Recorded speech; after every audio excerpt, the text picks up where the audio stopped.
There's a moment most people never see. It doesn't happen when the empath is smiling. It doesn't happen when they're helping you. It happens quietly, internally, after the third, fourth, 10th time they've been hurt the same way. And by the time you notice it, it's already too late. Because when an empath is hurt repeatedly, something inside them doesn't just break, it rewires. At first, the empath responds the way their brain is designed to. Highly empathetic individuals show stronger activation in mirror neuron systems regions of the brain that simulate other people's emotions. This means they don't just understand your pain, they feel it. So, when you hurt them, they don't immediately blame you. They analyze you, they excuse you, they absorb the emotional impact and try to fix it.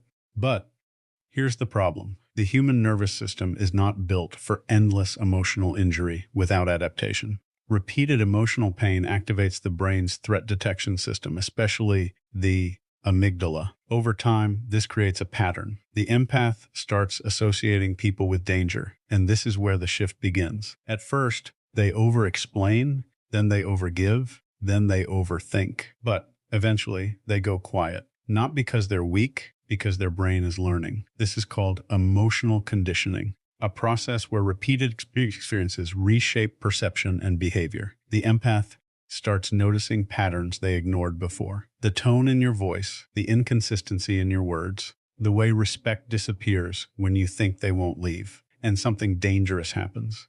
The empathy doesn't disappear, but it becomes selective. Now here's what most people misunderstand. They think the empath is becoming cold. They're not. They're becoming accurate. The prefrontal cortex, the part of the brain responsible for decision-making, starts overriding emotional impulses. This creates a new internal rule. Feeling deeply is no longer enough. Evidence matters, and once that rule is installed, the empath becomes one of the hardest people in the world to manipulate. But the transformation doesn't stop there. Repeated emotional pain also triggers something called emotional fatigue.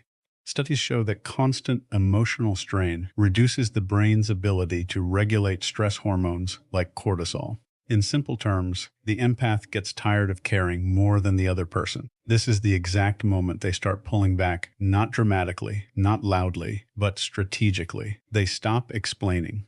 They stop chasing. They stop trying to be understood by people who benefit from misunderstanding them. And here's the part that shocks people. This is actually where the empath becomes the strongest, because now their empathy is no longer a weakness being exploited, it's a tool being controlled. They begin setting boundaries not out of anger, but out of clarity. They start observing instead of reacting. They stop giving unlimited access to people who provide limited respect. There's a quiet transformation that begins the moment an empath is hurt, and then hurt again and then again. At first, nothing looks different on the outside. They still listen. They still care.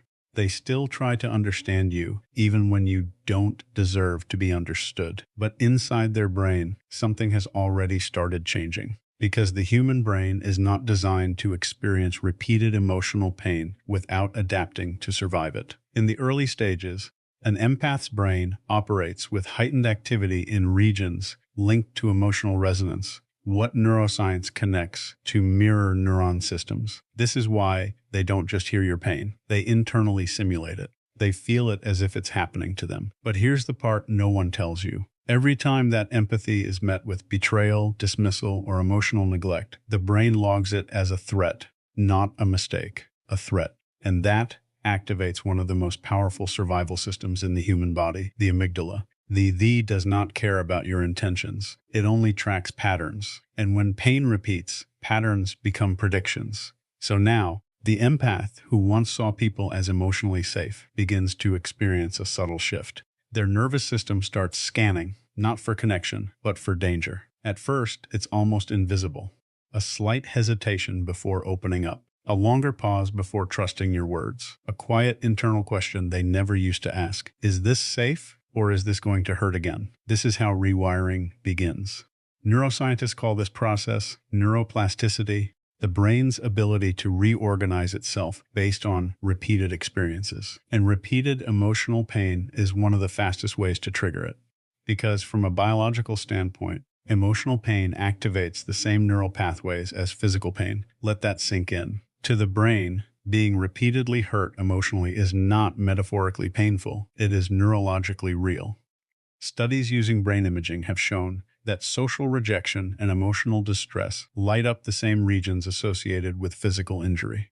So when an empath is hurt again and again, their brain doesn't interpret it as just feelings. It treats it like ongoing damage, and the body responds accordingly. Stress hormones like cortisol begin to rise more frequently. The nervous system shifts into a semi-permanent state of alertness. This is why empaths who are repeatedly hurt often feel exhausted, even when they've done nothing physically demanding, because they are. Emotionally, neurologically, chemically, they are in a constant cycle of processing, anticipating, and protecting. And here's where it gets even more intense. With enough repetition, the brain stops waiting for the pain to happen. It starts predicting it before it arrives. This is called anticipatory stress, and it changes everything. Now, the empath isn't just reacting to reality. They are preparing for impact that hasn't even occurred yet. A delayed reply feels heavier. A change in tone feels suspicious. A small inconsistency feels like the beginning of another wound. Not because they're overthinking, because their brain has been trained to connect these dots. What used to be openness becomes analysis. What used to be trust becomes pattern recognition. And slowly, without any announcement, the empath begins to evolve. But this evolution comes with a cost, because the same brain that once allowed them to connect deeply with others is now building protective barriers. Connections that once felt effortless now require evaluation. Vulnerability that once felt natural now feels risky. And the empath starts doing something they never had to do before. They start filtering. Who gets access? Who gets honesty? Who gets silence? And here's the most misunderstood part of all of this. This is not emotional damage. This is emotional adaptation. The brain is not breaking. It is recalibrating. It is learning that unlimited openness in a limited respect environment is dangerous, and it is correcting that imbalance. But the transformation doesn't stop at thoughts. It begins to affect behavior in ways that confuse the people around them. They speak less. They explain less. They tolerate less. Not because they've lost their ability to care, but because their brain has learned that caring without boundaries leads to pain, and the nervous system is designed to avoid repeated pain at all costs. So now, instead of leaning in, they lean back. Instead of giving more, they observe more. Instead of reacting emotionally, they process strategically. This is the moment the empath becomes unpredictable to those who once relied on their predictability. Because before, they were easy to read. They would forgive quickly. They would understand endlessly. They would stay even when staying cost them everything. But now, their brain has new data. And new data creates new behavior. And behavior is what people notice.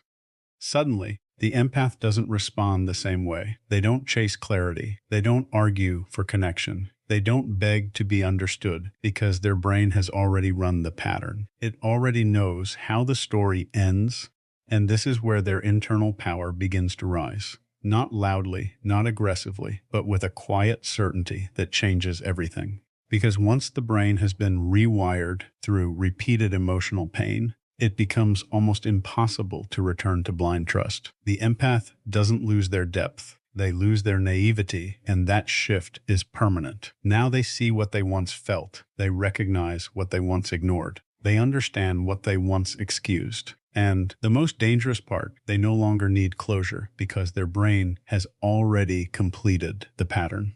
And when an empath reaches that stage, you won't see a breakdown. You won't see a dramatic exit. You'll see something far more powerful. A calm, controlled, almost surgical withdrawal, because internally the rewiring is complete. The brain has learned the lesson. The nervous system has adapted, and the empath has changed in a way that cannot be undone. Not because they wanted to, but because their biology refused to let them stay the same. There comes a moment in an empath's life that looks like distance, but is actually precision. It doesn't happen overnight. It happens after patterns repeat so many times that the brain stops asking, how do I fix this? And starts asking, why am I still allowing this? Because empathy, in its raw form, is unlimited. It gives without measuring. It understands without proof. It forgives before accountability even arrives. But the human brain is not designed to operate without limits forever. And when an empath is exposed to repeated emotional inconsistency, something begins to shift at the neurological level. At first, they still feel everything. That doesn't change. What changes is what they do with what they feel. Because every time empathy is given and not reciprocated, the brain registers an imbalance and the brain hates imbalance.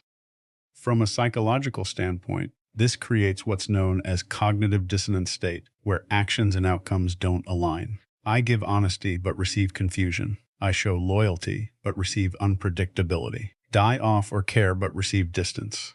This internal conflict forces the brain to resolve the tension, and it has only two options. Either keep believing in the same pattern or update the pattern entirely. This is where selective empathy is born. Not as a defense mechanism of weakness, but as a correction mechanism of intelligence, because the prefrontal cortex, the part of the brain responsible for decision-making and behavioral control, starts stepping in. It begins overriding the emotional impulses that once operated freely, and suddenly the empath who once reacted instantly pauses, not because they don't care, but because they're evaluating. This pauses everything because in that space something new happens. Observation replaces assumption, data replaces hope, patterns replace promises, and this is backed by behavioral science. The brain is constantly running predictive models based on past experiences. When those experiences become consistent, the brain stops treating them as exceptions and starts treating them as rules. So now the empath doesn't need repeated explanations. They need consistent evidence, and when that evidence doesn't show up, something inside them quietly withdraws. Here's the part most people never notice. The empath is still feeling everything, but they are no longer reacting to everything. This is emotional regulation at its highest level, and it's not natural to them. It's learned through pain because repeated emotional disappointment trains the brain to conserve energy. Caring deeply for the wrong people is not just emotionally draining, it is biologically expensive. Every emotional surge triggers chemical reactions, dopamine, oxytocin, cortisol, and when those cycles are constantly disrupted by inconsistency, the brain starts reducing investment to protect itself. This is why the empath becomes selective, not cold, not detached, selective. They begin choosing where their empathy goes the same way a strategist chooses where to place resources, because now they understand something they didn't before. Empathy without boundaries is self-destruction, and once that realization locks in, their behavior changes in ways that feel almost unrecognizable. They stop explaining their intentions to people who misinterpret them. They stop offering emotional access to people who misuse it. They stop trying to be understood by those who benefit from misunderstanding them. And this isn't emotional shutdown, it's emotional precision. Because selective empathy doesn't mean feeling less. It means directing feeling correctly. This is where the empath becomes dangerous to toxic dynamics because they are no longer predictable. Before you could rely on their patience, you could rely on their forgiveness. You could rely on their willingness to stay even when staying made no sense. But now there are conditions, unspoken but real. Consistency matters, respect matters, effort matters. And if those variables aren't present, the empath doesn't argue, they adjust quietly, strategically. And here's the psychological shift that changes everything. They stop asking, how can I make this work? And start asking, does this deserve to work? That single question rewires the entire dynamic because now empathy is no longer given freely. It is earned, not through words, but through patterns. And patterns don't lie. From a neuroscience perspective, this shift is tied to increased activity in areas responsible for risk assessment and impulse control. In simple terms, the empath is no longer operating purely from emotional instinct. They are integrating logic. And when emotion and logic align, decisions become final. That's why when a fully aware empath pulls back, it feels sudden to everyone else. But internally, it was gradual, calculated, tested over time. Every ignored boundary, every repeated behavior, every moment where effort wasn't matched, all of it was being recorded, not consciously at first, but neurologically, constantly, until one day the threshold is crossed and the empath system updates. No announcement, no warning, just a shift. Now they invest differently. They listen more than they speak. They watch more than they react. They give less, but what they give is intentional. And here's the part that confuses people the most. When an empath becomes selective, they actually become more powerful in relationships that are healthy because their empathy is no longer diluted. It's focused, which means the right people experience a deeper, more genuine connection than ever before, while the wrong people experience distance they can't understand. And that contrast reveals everything, because selective empathy is not about rejection. It's about alignment.